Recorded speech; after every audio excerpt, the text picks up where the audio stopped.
Hi, I'm Olivia. My sister once told me my job was embarrassing.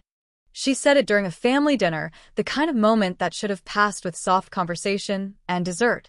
But instead, her voice cut through the room like a jagged knife, loud enough that even our uncle paused mid-chew. I remember exactly what I was holding, my fork trembling slightly above a slice of lasagna. She wasn't even looking at me when she said it. Her eyes were on her phone, thumb scrolling like she hadn't just set fire to something sacred. Mom laughed, that strained kind of laugh people use when they want to smooth things over. Dad cleared his throat and reached for the salad bowl. And I just sat there, cheeks burning, trying to decide whether to smile it off or just walk out. At the time, I was a receptionist at a mid-sized construction firm. Nothing glamorous. I answered phones, scheduled site visits, sorted invoices, and brewed coffee strong enough to wake the dead. But I was good at it. I liked the routine, the little victories, convincing a contractor to reschedule politely instead of yelling, finding a lost permit form under a pile of architectural sketches, getting everyone's names right even when they changed crews weekly. It wasn't where I wanted to end up forever, but it was mine. Mine in a way so few things had been after college, after the economy bent sideways and dreams began shrinking to fit inside monthly bills. She, meanwhile, was the golden one. Melanie. 4 years younger, but already twice as praised. She'd gone to a private college out of state, majored in something vague and impressive, and traveled to Europe the summer after graduation. Her Instagram made her life look like a curated travel brochure: cobblestone alleys, brunches with foam hearts and coffee, rooftop parties at golden hour. She interned briefly at a digital marketing firm, then pivoted to freelance branding work, which mostly meant she worked from cafes and posted about boss energy. I never said anything, never asked how she afforded it, never told her I knew that our parents quietly floated her rent and student loans while I split mine with a roommate and cut coupons. Because that's what I did, kept things quiet, smiled and swallowed, and showed up with wine for dinner, even when I could barely cover gas. So when she called my job embarrassing, she didn't just insult a title. She dismissed every scraped-together morning, every lunch break spent calling utility companies, every late night I stayed up figuring out how to stretch my paycheck until Friday. And yet, I didn't argue. I just stopped bringing up work around her. Let her believe what she wanted, that I was small, that my desk was just a place I sat until life figured itself out. Months passed. I kept working. Got promoted to office coordinator, then project liaison. It wasn't flashy, but it paid better. I got my own little office with a door and a potted plant I didn't kill. My manager, Marcus, started looping me in on vendor calls and planning meetings. One of the senior architects gave me a handwritten thank you card for keeping her deadlines in order. Small things, but they mattered. And still, I told no one at home. I didn't want to give anyone another chance to mock something they didn't understand. Melanie's updates, on the other hand, were harder to ignore. She'd started a podcast. Or maybe a course. I don't know. She changed projects so often it was like chasing smoke. There was always something new, something exciting, but rarely anything finished. I saw posts about big things coming, but no one ever said what those things were. I muted her on social media after a while. Not out of spite, but survival. Then came the downturn. It wasn't dramatic. No headlines, no laughs. Just a quiet shift in tone. Fewer posts from cafes. More real talk captions about burnout. A few memes about clients ghosting and invoices left unpaid. Our parents didn't say anything, but I noticed Melanie started showing up for Sunday dinner again, makeup lighter, laughter more clipped. One night, I caught her staring at my plate a beat too long before she said she was cutting back on carbs. The next time, she asked me what my job title was again. I told her, flatly, and she nodded like she was trying to memorize it. 2 weeks later, I walked into the office early, half asleep, clutching my coffee, and saw Marcus standing outside the conference room with someone in a burgundy blazer. He waved me over, introduced her as a candidate for the new admin role we'd posted last month. And there she was, Melanie. Hair neat, makeup minimal, eyes wide with surprise when she realized I wasn't just answering phones anymore. I think we both froze for a second too long.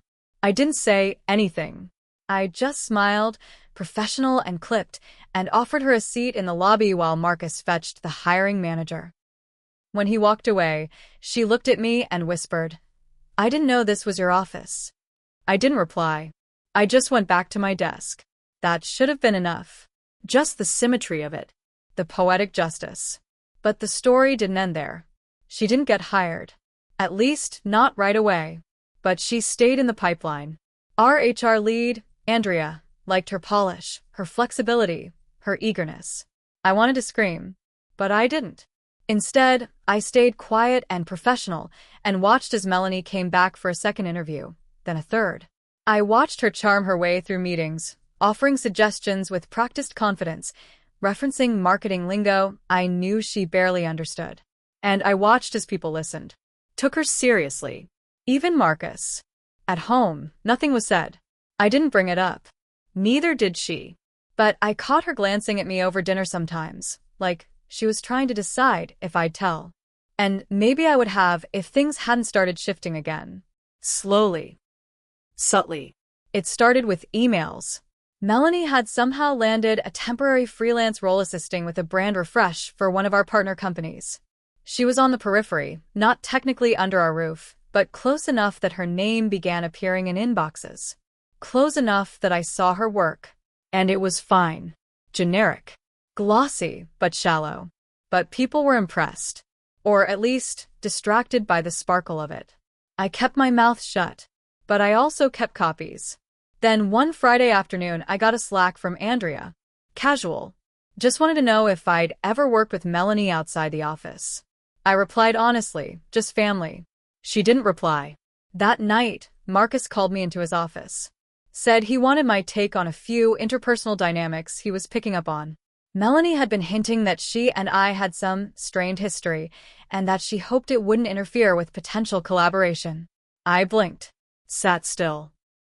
Then said, calmly, that I would treat any colleague with the same level of respect and professionalism I always did. Marcus nodded, thoughtful. Then added, almost offhandedly, "She mentioned you've had some rough patches. Financial stuff? She said she's helped you out before." The room tilted. I stared at the desk. My hands stayed folded. I said nothing. After that, I started keeping track. Not because I wanted revenge. Not yet. But because something inside me had snapped.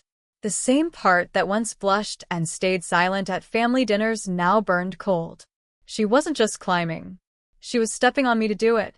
Using my name, my job, my dignity as rungs. And the worst part? No one questioned it. Melanie got the contract. A 3-month project lead on our internal rebranding. She would be in the office 3 days a week, reporting to Marcus, liaising with me. I read the email twice. Then shut my laptop. My breath came slower than usual. She walked in Monday morning with a smile like it was all normal. Like she hadn't ever dismissed me as beneath her. Like this wasn't my space first. I greeted her. Polite. Flat. Then I opened my task manager and moved her onboarding folder to the top of my queue. Because if she wanted to play a game of perceptions, I was done playing nice. I didn't know what I was going to do. Not exactly. But I knew I wasn't going to let her rewrite the story again. Not this time. Not in my office. Not on my time. And so the story truly began. Not with revenge, but with record-keeping. I started watching more closely. Saving more screenshots. Tracking overlaps. Not to trap her, but to protect myself. Because deep down, I had a feeling that Melanie wasn't just desperate. She was dangerous. The first week with Melanie in the office felt like being trapped in a play where I already knew the ending, but no one else had read the script.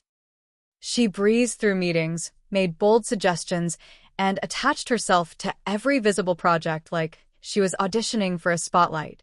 The staff liked her. Or maybe they just liked her confidence, the way she dressed like she was already in charge. Even Marcus, who had always trusted my judgment, seemed caught in her current. When she laughed in meetings, people laughed with her.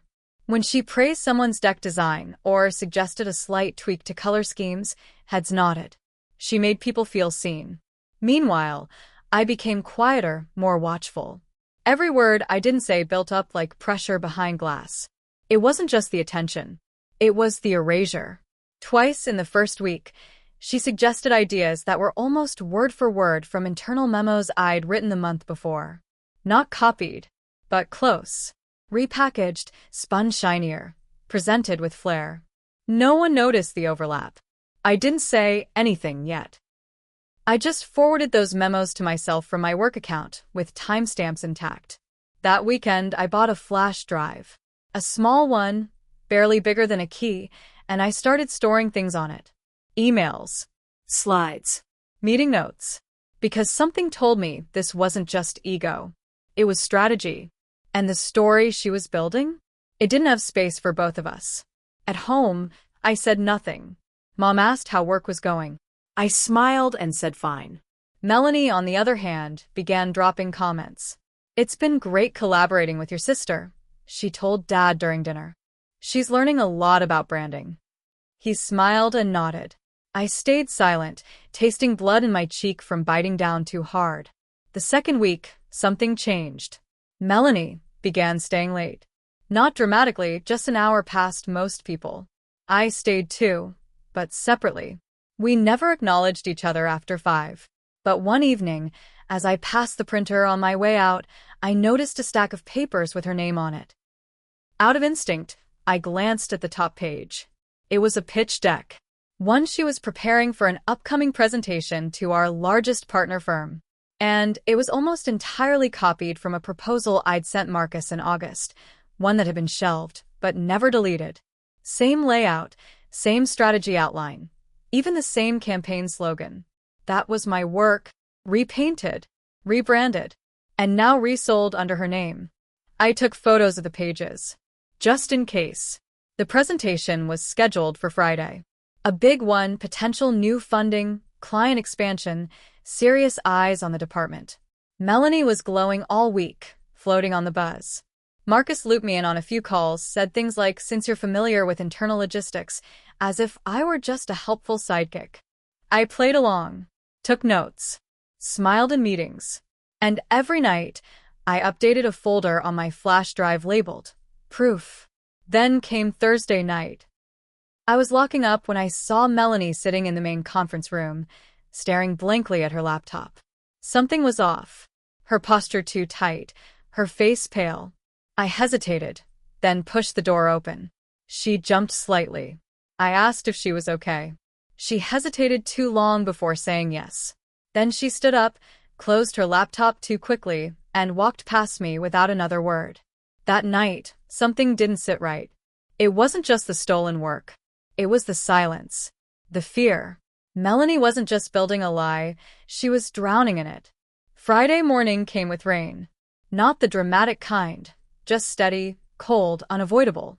Melanie showed up 20 minutes late, hair damp, eyes ringed with exhaustion. No one mentioned it. She smiled through the presentation, performed like nothing was wrong, hit every slide with practiced ease.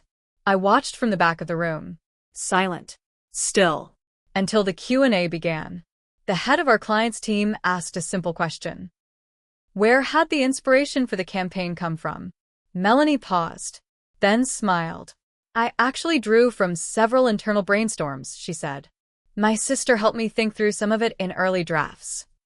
It was a calculated move. She named me, but only as an accessory. Not the origin, not the source.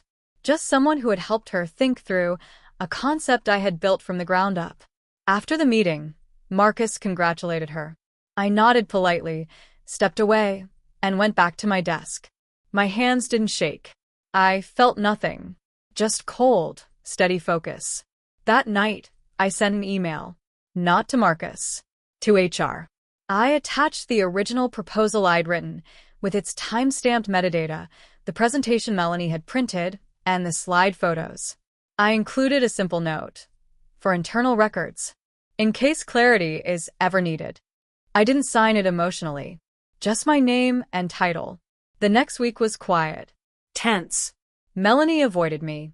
Marcus seemed distant. HR sent a calendar invite. Not a confrontation, just a check-in. During the meeting, they didn't ask if it was true. They already knew. Instead, they asked how I wanted to proceed. I didn't want her fired. Not yet.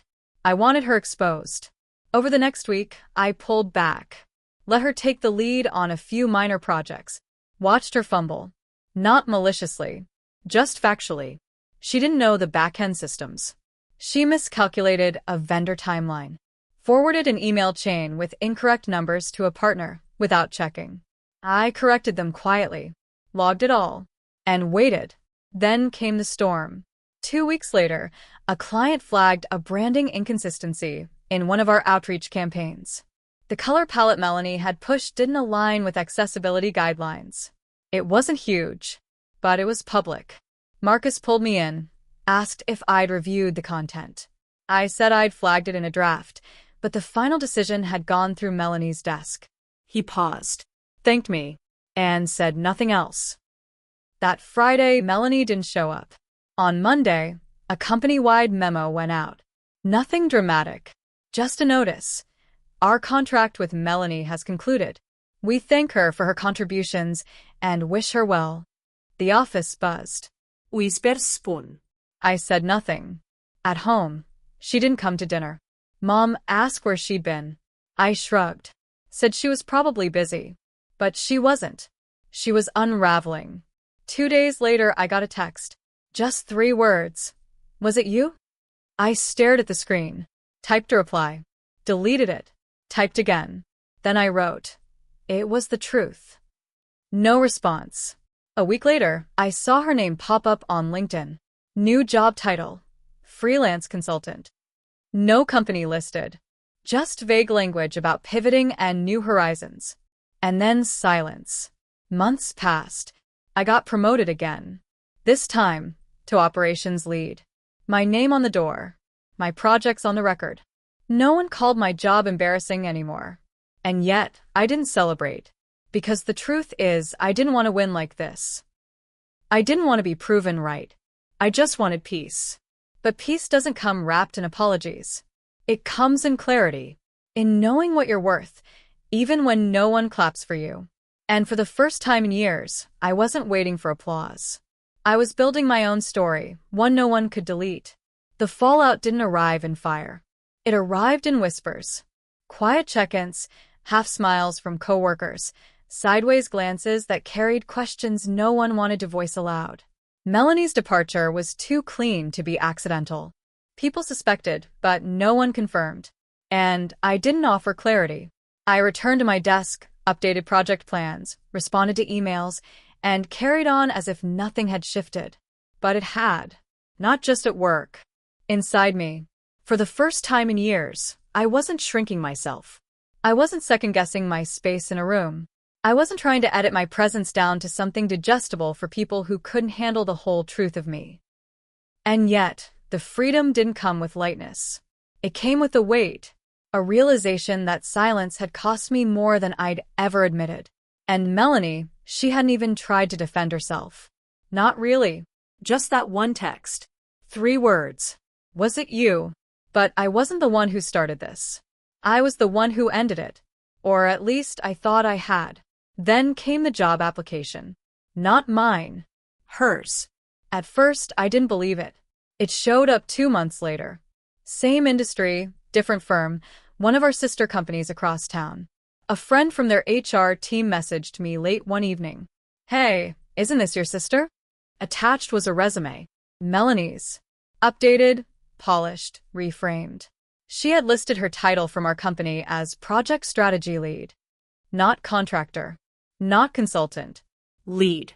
I stared at the screen, reread the bullet points, felt the old heat crawl up the back of my neck. She was doing it again. Rewriting the story. I replied carefully.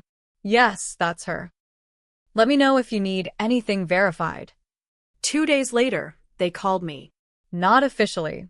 Just off the record. Wanted to confirm some things. I told them the truth. No drama. No questions. Just facts. Her role, her contract duration, the project she shadowed, the issues that arose. I ended the call with a polite thank you and went back to my spreadsheet. I thought that would be the end of it. It wasn't. The next week, Mom called. Voice tight. said Melanie had told her she lost a new job offer because someone had poisoned the well. She didn't say my name, but she didn't have to.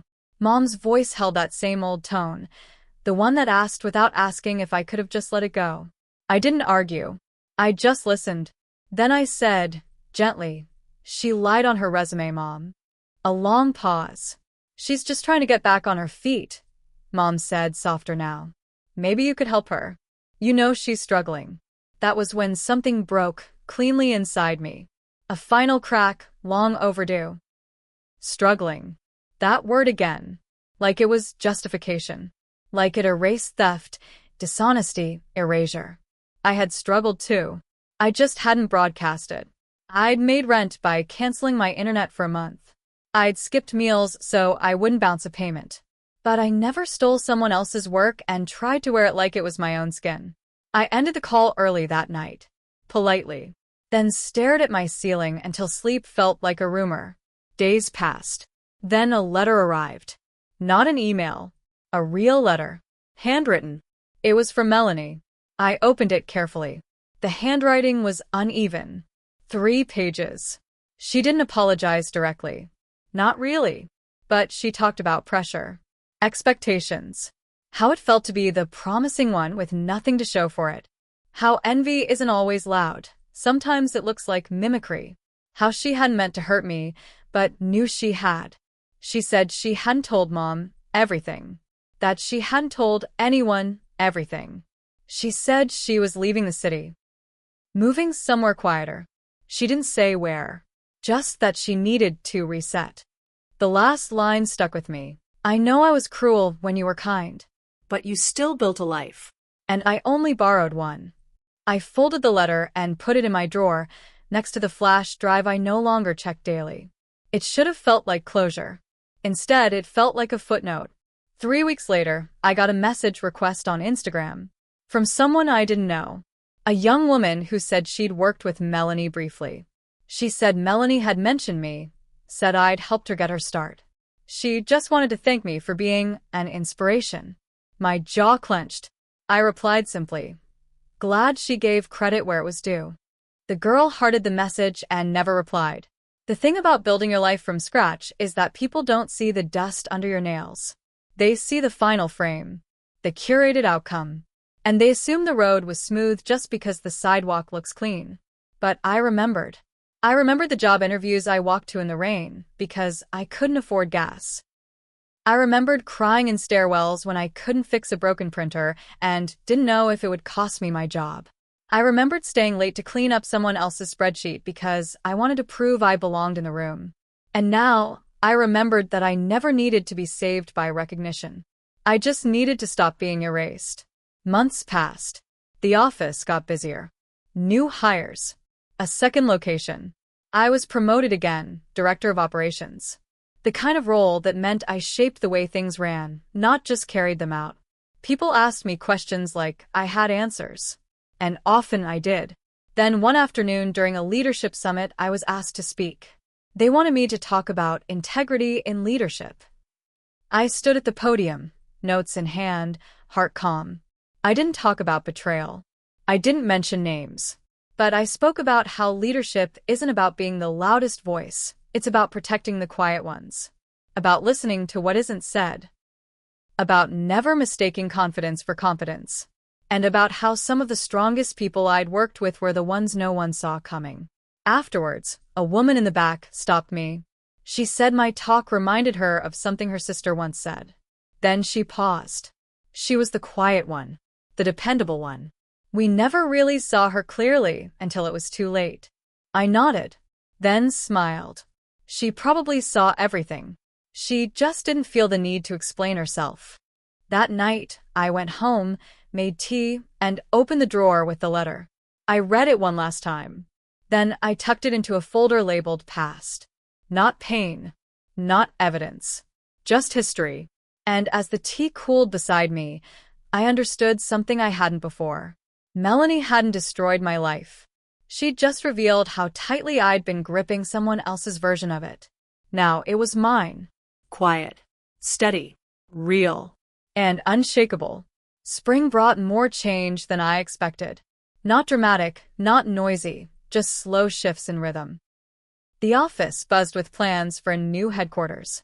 My days filled with renovation schedules, vendor meetings, budgeting rounds that made my old receptionist salary seem like a memory from another life.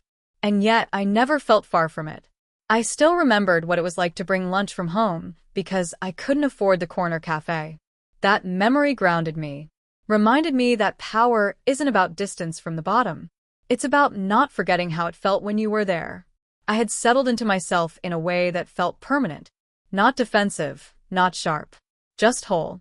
The drama with Melanie felt like something behind glass, visible but untouchable, until she appeared again, not physically, not on my doorstep, but in conversation.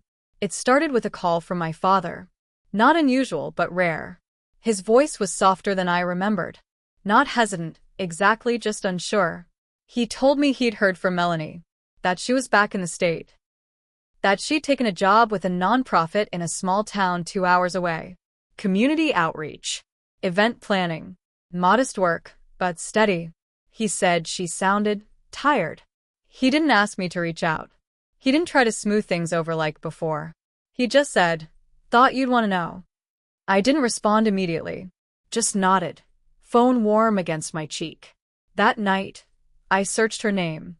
The nonprofit's website was small, bare bones, but there she was. Headshot, short bio. Passionate about storytelling and rebuilding community trust. The words felt hollow, but something about her eyes didn't. She looked different. Smaller, maybe. Or maybe I was seeing her differently now. I didn't call. Not then. But I printed out the page. I folded it once, placed it in a drawer beside her letter. Not out of sentiment. Out of habit. I kept things. Not because I couldn't let go, but because I wanted the full picture. Even the parts one wasn't ready to look at. Weeks passed. Then I got a package. No return label. Just my name, neat handwriting, same tilt as always. Inside was a box. Small. Cardboard. Unfolded it slowly. At the bottom was a single item. My old name badge. The one I wore when I was still a receptionist. Laminated, scratched slightly at the edge, the logo half faded. Under it a note. No signature. Just 5 words. You were never embarrassing. I didn't know how long I sat there. Something about that line felt like an apology, a confession, and a plea all at once. Like she finally understood the weight of what she'd thrown away. I placed the badge on my bookshelf, right next to my promotion plaque. Not as contrast, but as context, because both were part of the same story. A few nights later, I got an email. From her. Short. Careful. Subject line. If you're open to coffee. She wasn't asking for reconciliation. She said that clearly. No pressure. No expectations. Just coffee. She'd be in town for a conference. Saturday morning. Her treat. I stared at the screen for a long time. I thought about everything she'd taken. The credit. The silence. The time I'd spent questioning whether I was too sensitive, too bitter, too much. Then I thought about everything I'd built since. I didn't need closure anymore. But I wasn't afraid of it either. Saturday morning came with rain again. It always did when things shifted. I chose a small cafe. Neutral ground. She was already there when I arrived. Hair pulled back. No makeup. Just a mug in her hands and a nervous twist in her smile. She stood when I approached, then paused, unsure whether to hug me. I offered my hand instead. She took it. We sat. The silence wasn't heavy. It was familiar. We didn't talk about the past right away. We talked about work, about how event planning was harder than it looked, about how I managed 30 people now, about how that cafe still made terrible muffins. Then, gently, she said, I messed up. I didn't argue. She said it again, softer. I didn't think it would break us. I thought I could be you for a while, just to keep up. I didn't realize how much I'd stolen until I saw what you built without me. I said nothing, just listened. She looked down at her mug. You don't have to forgive me. I didn't. But I nodded. Because sometimes the story isn't about who's right. It's about who finally tells the truth. We didn't hug when we left. Just exchanged a quiet goodbye. No promises. No plans. But when I got home, I wrote something down in my journal. Some people don't come back to fix things. They come back to return the pieces. That night, I set a new table. Just one place. A quiet meal. A clean fork. No noise. And for the first time in a long time, I didn't need an audience. I had myself. Whole. Accounted for. Seen. A week passed after that coffee meeting with Melanie, and life returned to its rhythm. My days were full. Team check-ins, renovation updates, vendor escalations, quarterly reports. No drama, no explosions, just the solid, satisfying hum of a life that finally felt like mine. I didn't tell anyone about seeing her. I didn't need to. It wasn't a secret, it was just private. And for the first time in years, I wasn't holding my breath for the next mess to arrive. I wasn't looking over my shoulder waiting for someone to rewrite my story. I was the one holding the pen now. Then the email came. It was from a publishing company. A small independent one, known for memoirs and essays. The subject line read, "Submission inquiry, a voice we'd like to amplify." I opened it, assuming it was spam. But it wasn't. It was real. One of their junior editors had come across a blog post I'd written over a year ago, an anonymous piece I'd submitted under a pseudonym, about workplace invisibility, sisterhood, and reclamation. I'd forgotten I'd even written it. I had never told anyone. It was raw, unpolished, typed out one night in my tiny apartment with a blanket around my shoulders and a storm outside my window. I'd clicked submit at 3:12 a.m. without rereading it, thinking it would never see light. But apparently it had been shared, quietly, steadily, through women's forums, employee networks, and late-night group chats. The editor wrote, "Your voice stayed with me. I think it'll stay with a lot of people." They want to know if I'd consider turning it into something longer. A book. For a moment, I couldn't breathe. It wasn't about fame. It wasn't about proving anything to anyone. It was about truth. The chance to tell my story on my terms. No edits, no interruptions, no name stolen or credit redirected. I didn't reply right away. I sat with it. Let the possibility sink in like tea steeping too long. Bitter and deep and warm in all the right places. That night, I called my father. I didn't know why. Maybe just to hear someone say my name who wasn't expecting anything from me. He picked up on the second ring. We talked about the weather, his tomatoes, how the kitchen sink was leaking again. Then he paused. "Melanie said she saw you," he said quietly. "I know," I replied. "She told me about the job offer. The nonprofit. The letter." I didn't say anything. "She said you didn't forgive her." I waited. Then he added, "But she said you didn't hate her either. She said that hurt more." I smiled softly into the phone. "Maybe that's the point," I said. "Some people need to know what they broke." He didn't argue. Before we hung up, he said something else. "You were always steady, kiddo." I just didn't realize that was the bravest thing. After the call, I opened my email. Reread the editor's message. Then, slowly, I typed, "I'm ready to write it. But this time, it will have my name on it." Send. Weeks passed in a blur of quiet preparation. Notes, outlines, drafts. The act of remembering was heavy, like digging through years of boxes in a too-hot attic, but it was worth it. Every sentence I wrote peeled back another layer of silence. Every paragraph became a mirror I no longer feared looking into. In the middle of chapter 6, I got another letter. This time from Melanie. Typed. More formal. She'd been accepted into a graduate program in nonprofit administration. She was moving again, different city, different coast. She didn't ask for anything. Just said thank you. Not for forgiveness, but for not becoming what she was afraid of. The last line read, "You told the truth without needing to humiliate me. That's strength I don't have yet. But maybe someday." I folded it gently and placed it in the back of my notebook. Later that week, my book proposal was accepted officially. I didn't post it online. I didn't tell my coworkers until the contract was signed. But when I finally shared it, something strange happened. The quiet ones. The ones who never spoke much in meetings, the ones who stayed late fixing other people's mistakes, started stopping by my office. One said, "I've been through something like this." Another said, "Your story made me feel less invisible." And one just said, "Thank you for not being ashamed." I wasn't. Not anymore. The launch was modest. A quiet press release. A podcast interview.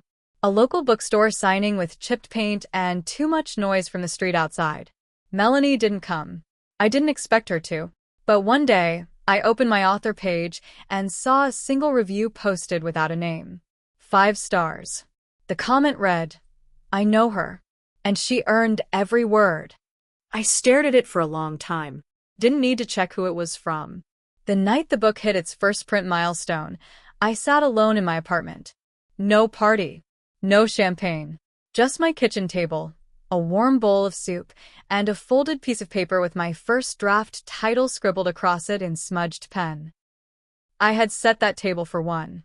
But this time, I wasn't lonely. I was whole. And I wasn't waiting to be invited into anyone's story anymore. I had built my own. Brick by brick. Word by word. A story no one could edit out. A name no one could borrow. A truth no one could delete. Not anymore.